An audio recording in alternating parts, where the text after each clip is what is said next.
Akasbani Imphal Ngangbam Nganthoi na pau pazari ahanbada maroiba pau Raija sida mapalamdagi pusilakpa pambi amasung jiba singna mahausagi khalda akaiba thokhanbagi matangda khananenabagi thoram pangthokli. International Solar Alliance ki nipan suba mifam ngasidagi New Delhi gi Bharat Mandapamda horagani. Griha Mantri Amit Shah ngasi Mumbai da India Maritime Week 2015 hodokani amasung Pradhan Mantri Narendra Modi na hairi ASEAN Power Grid ningthina mathau tawhanaba renewable energy gi miyoi chamari training piragani.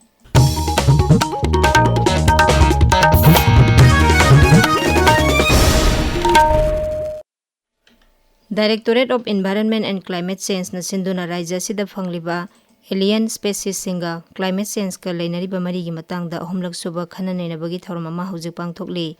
Imphal iski porompata leba Directorate of Environment and Climate Change ki main conference hall pangthokliba thormasida Central Agricultural University ki Deputy Director of Research Professor T Santibala, Manipur College ki Botany ki Assistant Professor Dr. M Haripriya amasung ICAR NES Manipur Center ki Senior Scientist Dr. Arati Ningobam Sarugyari. Thoramaduda expert oina Sarugyari bi Assistant Professor Dr. M Haripriya nahai Manipur da hana leijaramlaba pambising masak uba phanglaktre ayamba mafamsingda hana hauramdaba pambising na masing yam khalakpa si mayek sengna uba phangle mana masing amasung pambi saduna hingliba ikhoigi sangai asisu yokhanaba makoina kari pambi na hena sabage haibadu khangdokpa mathau tai haina mangna phongdokhi aikhoina thabak kya paikhalabsu sangai gi matangda ningthina khangdrabadi thoina kanaba leite sangai yokhatli haiduna makoina lairiba mafamgi akoiba adu sambal khaba khaktana oiba yade mangna hai sangai gi machinjak se koina kanba food plants of edible plant of blue service LTLD masi kandaga de koina panganda kalaga koina mase khajali ni de manung de hetu iba mayam je koina kana su bi de sangai na sai machinjak se aina some 10 plant bak select tawjeba tawraga maduri pami dara sida kari khoi loklai ulai wana manbi wainu jara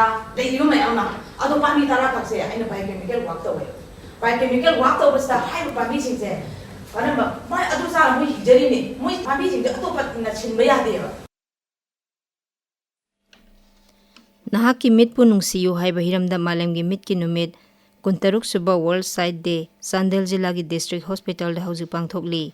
National Program for Control of Blindness and Visual Impairment, State Health Society, National Health Mission Manipur amasung Directorate of Health Services na sinduna pangthokpa thormaduda Health Services ki Director Dr. N. Hemanta Kumar Singh, Health Services ki Joint Director Dr. Y. Premchandra Singh, Sandel Jilla ki CMO Dr. Jason Matthew Monsang Sarvyagani, Thormadu National Program for Control of Blindness and Visual Impairment amasung Directorate of Health Services na puna sinbani.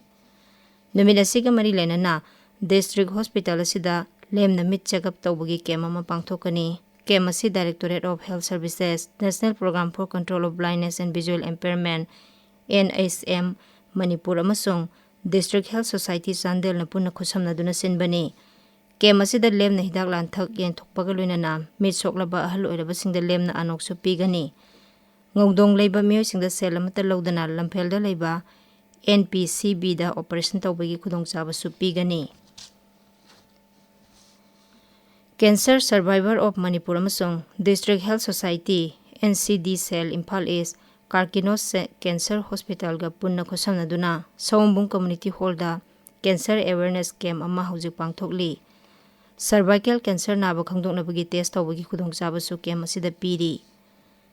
Imphal East District Administration sinduna ngasidagi hauraga hayang phawba sathagadaba District Development Coordination and Development Committee DISA gi mifam Imphal East ki porompata laiba DC gi conference hall da pangthokli.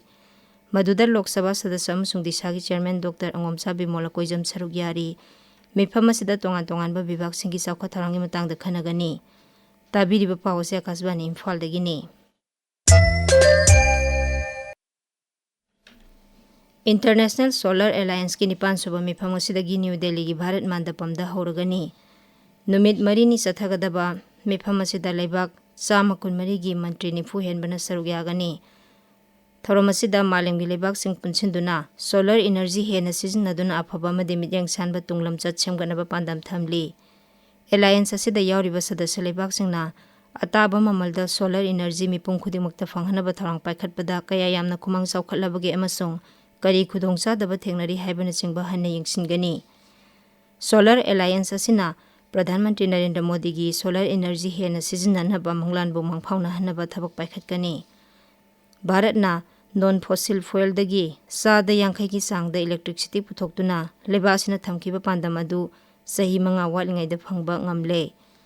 Bharat asi solar power khwaidagi yamna puthokpa malemgi ahumsuba leibakni aduga renewable energy gi lamda malemgi anisuba khwaidagi chawba kaithel oiri. PM Surya Ghar Muft Yojana gi makhada yumthong lakh kun hena solar rooftop ki kanaba phangba ngamle. International Solar Alliance asi tongan balebak samukun mari amasung signatory lebak singya punba malem thaki organization amani. Masina sarkar ga loinana energy gi phibam phagarhanaba amasung tungkoiba solar power pinaba tharum kya paikhatli. Alliance asina lau singu haksel lambi thong amasung power generation gi lamda solar energy hena sijinnanaba honari. Griha Mantri Amit Shah ngasi Mumbai da India Maritime Week 2025 hudokani. Numit mangani sathagadaba tharum asi Port Shipping amasung Waterways Mantraloy ga Indian Ports Association ga khusamnaduna pangthokani. Tharum asida Port Shipping Logistic amasung Maritime Technology gi matangda khanghaisingna wafam kya khanagani. Maritime hena saukharanaba amasung lalolitik pakthok chawthoknaba Bharatna honaribasing adu utkani. Sri Shahana hai tharum asi loisilaba matung Mumbai gi mega zone hithangphamda samudradagi nga phanaba hi yenthokani. Tharum aduda Maharashtra gi Mukhyamantri Devendra Fadnavis su saruk yagani. Pradhan Mantri Narendra Modi amasung ASEAN lebak singi lusingbasinga ASEAN amasung lebak asiga leinariba mari hena fagarhanaba wafam kya khanakre. Sri Modi na ASEAN Community Vision 2025 gi thabak paikhalakpagidamak ASEAN bu thagatpa phongdokhi. Sri Modi na hai terrorism na malem pumbagi santi raksada chauna yetpa piri. Masi thengnanabagidamak lebak pumbana amata oina thabak tawminaba mathau tai. India Asia Comprehensive Strategic Partnership 2026 tagi 2030 mathau ningthina pangthongnaba Pradhan Mantri na piba yaba mateng pigani haina phongdokhi. Mifam aduda Sri Modi na Bharat amasung ASEAN lebak singi ngaksil mantri singi anisuba mifam amasung India Asia Maritime Exercise ki anisuba mifam athuba matamda pangthoknaba haikhi. Pradhan Mantri na ASEAN Power Grid ningthina mathau tawhanaba renewable energy gi miyoi chamri training piragani haina phongdokhi. Mapan Thauram Mantri Dr. S. Jaishankar na Malaysia gi Kuala Lumpur da ngasi pangthokadaba kun suba East Asia Summit saruk yagani. Kuala Lumpur da ngarang pangthokiba 93 suba ASEAN mifamda Sri Jaishankar ga Malaysia gi Mapan Thauram Mantri Vivian Balakrishnan ga unaduna leba ani gi oiba wafam kya khanakhi amasung anoba thausil kya paikhanaba wafam kya suluchingba ani na khanakhi. Numinini gi Sicilis khongchatta leiriba Uparashtrapati C.P. Radhakrishnan ngarang leba adugi nauna khalaba Rashtrapati Dr. Patrick Harmini gi wasak lobugi tharumda saruk yakhi. Uparashtrapati na Mauritius ki Pradhan Mantri su unaduna leba ani gi mari hena fagadhanaba wafam kya marum khanakhi. Rashtriya Ekta Divas ka mari leinana Tripura gi tongan bajila singda police na sinduna Run for Unity gi tharum pangthokre. Tharum aduda mahiroi amadi tongan ba miyo kya saruk yakhi. Aroibada maroiba paw amuhanna. Raija sida mapalamdagi pusilakpa pambi amasung jibasingna mahusagi khalda kaiba thokhanbagi matangda khananenabagi tharum pangthokli.